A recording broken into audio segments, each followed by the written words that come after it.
జీవితాన్ని ధర్మ మార్గంలో నడిపించు. నీకు తోడుగా ఉంది 9 టీవీ భక్తి. హాయ్, వెల్కమ్ టు 9 టీవీ భక్తి. పరశురాముడు స్థాపించిన పాప వినాశక లింగం కోరిన కోరికలు తీర్చే భోలా శంకరుడు.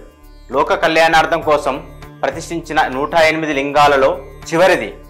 కొండ కింద ఉన్న పార్వతీదేవితో కలిసి భక్తులు పూజలు అందుకునే క్షేత్రం. 3 గుండ్ల మీద కొలువైన స్వామి కష్టాల్లో కోర్చి తనను చేరుకునే వాళ్ళ కష్టాలను తీర్చే భక్త వరదుడు. శివకేశవులు ఏకమయ్యారనే భావన నింపిన ఈ చెరువుగట్టు క్షేత్రంలో వెలిసిన చెరువుగట్టు పార్వతీ జడల రామస్వామి క్షేత్రం గురించి ఇప్పుడు మనం తెలుసుకుందాం.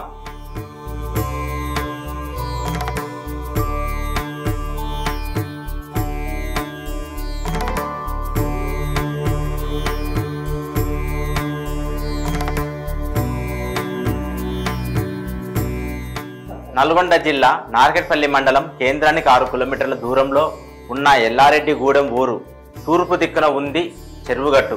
ఈ చెరువుగట్టు ఊర్లో పార్వతి మల్లికార్జున సమేత గుడి ఉంది.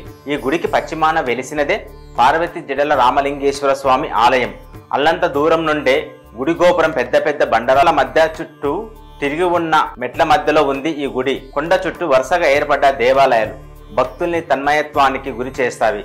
యుగాల నాటి చరిత్ర ఉన్న ఈ దేవాలయం అతి పురాతనమైన ఆలయాలలో ఒకటి పేరుగావించింది. పశ్చిమాభిముఖంతో శివుడు కొలువై ఉండటం ఈ క్షేత్ర ప్రత్యేకత.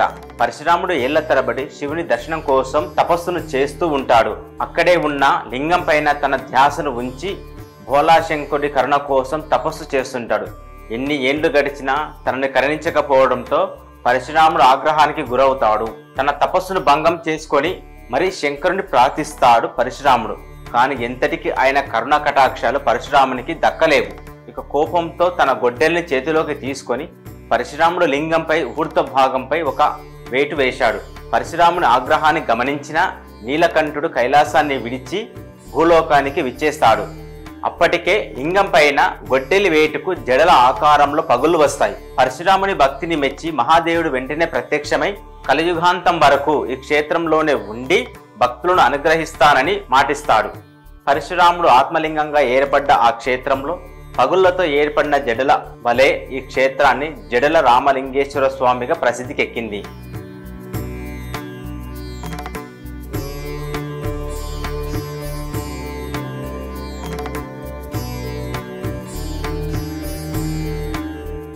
ఇక మరో చారిత్రక కథనం ప్రకారం ఈ ఆలయంలో ప్రతిష్టాపన వెనుక త్రేతాయుగం నాటి కథ ప్రాచుర్యంలో ఉంది. కార్యవీరార్జునుడు హైహయ వంశానికి చెందిన శక్తివంతమైన రాజు. దేశ పర్యటనలో భాగంగా జమదగ్ని మహర్షి ఆశ్రమాన్ని సందర్శిస్తాడు. కార్యవీరార్జునుడు ఆ ఆశ్రమంలో ఏ కోరిక కోరినా ప్రసాదించే కామధేనువు ఒకటి ఉంటుంది. ఆ కామధేనువు చక్రవర్తి అయిన తన వద్ద ఉండాలని జమదగ్నికి చెప్తాడు. అప్పుడు జమదగ్ని కామధేనువు తనకిష్టమైన ప్రదేశంలోనే ఉంటుంది తప్ప బలవంతంగా ఎవరు ఎక్కడికి తీసుకుపోలేరు అని చెప్తాడు. దాంతో కోపానికి గురైన కార్యవీరార్జునుడు జమదగ్నిపై యుద్ధానికి వస్తాడు. అప్పుడు జమదగ్ని కుమారుడైన పరశురాముడు కార్యవీరార్జునుడితో యుద్ధానికి తలపడతాడు. కార్యవీరార్జునుడిని ఓడిస్తాడు. 1000 చేతులు బలవంతుడైన తనని పరశురాముడు ఓడించాడని జీర్ణించుకోలేక కార్యవీరార్జునుడు పరశురాముడు లేని సమయంలో ఆశ్రమానికి వచ్చిన జమదగ్ని మహర్షి తల నరుకుతాడు. ఆ తరువాత కామదేవుని అపహరిస్తాడు. ఇక ఆగ్రహంతో ఊగిపోయిన పరశురాముడు కార్యవీరార్జునుడిని సంహరించడంతో పాటు భూమి చుట్టూ 21 సార్లు తిరిగి క్షత్రియులందరినీ సంహరిస్తాడు.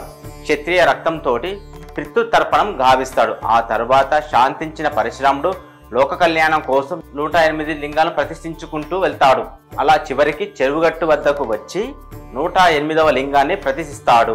చివరికి ఆయన అక్కడే ప్రాణాలు విడిచారని, అందుకే చెరువుగట్టులో ఉన్నది ఆత్మలింగమని భక్తుల విశ్వాసం. కొండ మీద శివలింగం, గృహలో రామలింగేశ్వర స్వామి, కొండ దిగువన పార్వతీదేవి, మల్లికార్జున స్వామి, భద్రకాళి, వీరభద్రస్వామి దేవాలయాలు కనిపిస్తాయి మనకు. ఈ ఆలయంలో ఎన్నో విశిష్టతలున్నాయి. కొండ పై భాగంలో 3 గుండ్లుగా పిలువబడే రాతి బండల పైన కొలువైన మరొక శివలింగం కూడా ఇక్కడ ఉంది. ఈ 3 గుండు ఎక్కితే కడగండ్లు తీరుతాయని భక్తుల విశ్వాసం. అందుకే గుండ్లపై ఉన్న స్వామిని తప్పనిసరిగా దర్శించుకొని క్షీరాభిషేకం చేస్తారు. 2 బండల మధ్యలో ఉన్న చిన్నపాటి సందులోనే భక్తులు వెళ్లాల్సి ఉంటుంది. కల్మషం లేకుండా శివనామ స్మరాన్ని జపిస్తూ వెళ్తే భారీ కాయల సైతం ఆ బండల మధ్య నుంచి బయటికి వస్తారని దుర్బుద్ధితో చేసేవారు అందులోనే ఇరుక్కొని పోతారని భక్తులు చెబుతారు. అయితే ఈ కాలక్రమంలో భక్తుల విజ్ఞప్తి మేరకు ప్రత్యామ్నాయ మార్గంగా ఇనుప మెట్లను ఏర్పాటు చేశారు. ఈ ఆలయంలో వెలిసిన స్వామివారి పాదాలను కూడా ఎంతో విశిష్టత ఉంది. ఇక్కడి పాదుకలను తలపై పెట్టుకొని స్వామివారి పాదాల చుట్టూ ప్రదక్షిణలు చేస్తే ఎంతటి అనారోగ్యమైన ఇట్టే మాయమవుతుందని భక్తులు బలంగా విశ్వసిస్తారు.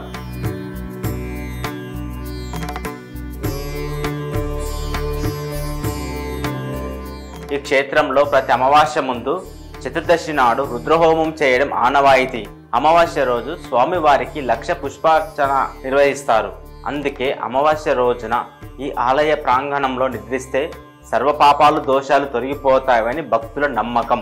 ప్రతి అమావాస్యకు ఇక్కడ జాతర ఘనంగా జరుగుతుంది. ఏడాదికి 12 జాతరలు జరిగే ప్రదేశం ఇదొక్కటేనని ఆలయ పూజారులు చెప్తున్నారు. ప్రతి అమావాస్యకు సుమారు 1,00,000 మంది భక్తులు ఆ రామలింగేశ్వర స్వామిని దర్శించుకుంటారు.